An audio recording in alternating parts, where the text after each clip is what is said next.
கீர்த்தி சுரேஷோடது ஒரு new year love story. 2010 Jan 1 தான் இவங்க லவ் ஸ்டார்ட் ஆயிருக்கு. 12th ஸ்டாண்டர்ட் படிக்கும்போது ஆர்குட்ல ஆண்டனி தட்டில மீட் பண்ணதாகவும், அப்ப எல்லாம் வாட்ஸ்அப் டெக்ஸ்டிங் எல்லாம் இல்ல, ஆர்குட் ஸ்கிராப்ல 1 month சாட் பண்ணி கொச்சியில கேனபி ரெஸ்டாரண்ட்ல ஃபர்ஸ்ட் டைம் மீட் பண்ணதாகவும், ஃபேமிலி அண்ட் ஃப்ரெண்ட்ஸ் கூட இருந்ததால பேச முடியல, நெக்ஸ்ட் டைம் ஒரு மால்ல அகைன் மீட் பண்ணதாகவும் சொல்லியிருந்தாங்க.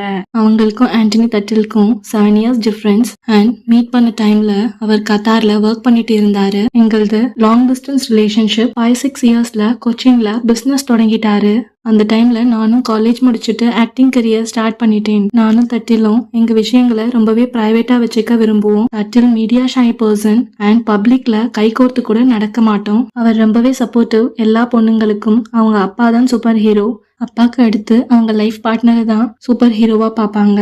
என் அப்பாவோட பல நல்ல குணங்கள் அவர்கிட்டயும் இருக்கு. இன்னைக்கு நான் அவரை பார்த்து ரொம்பவே பெருமைப்படுறேன். நிறைய பேர் நினைக்கலாம் நான் அவருக்கு கிடைக்க அவர் லக்கின்னு. பட் உண்மை என்னன்னா அவர் கிடைக்க நான் தான் லக்கி. ஒருத்தர் இவ்வளவு வருஷங்கள் வெயிட் பண்றது அவ்வளவு ஈஸியான விஷயம் இல்ல. எப்போதுமே மேரேஜ் சீக்கிரம் பண்ணிக்கலாம்னு அவர் என்ன ஃபோர்ஸ் பண்ணதும் இல்ல.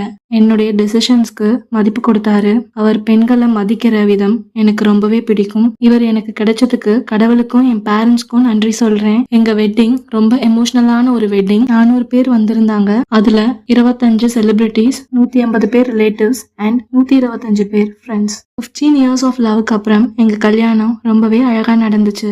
இப்போ அவரு சென்னையில பிசினஸ் செட் பண்ணிட்டு இருக்காரு அண்ட் துபாயிலையும் பிசினஸ் ஸ்டார்ட் பண்ற ஐடியால இருக்காருன்னு சொல்லியிருக்காங்க.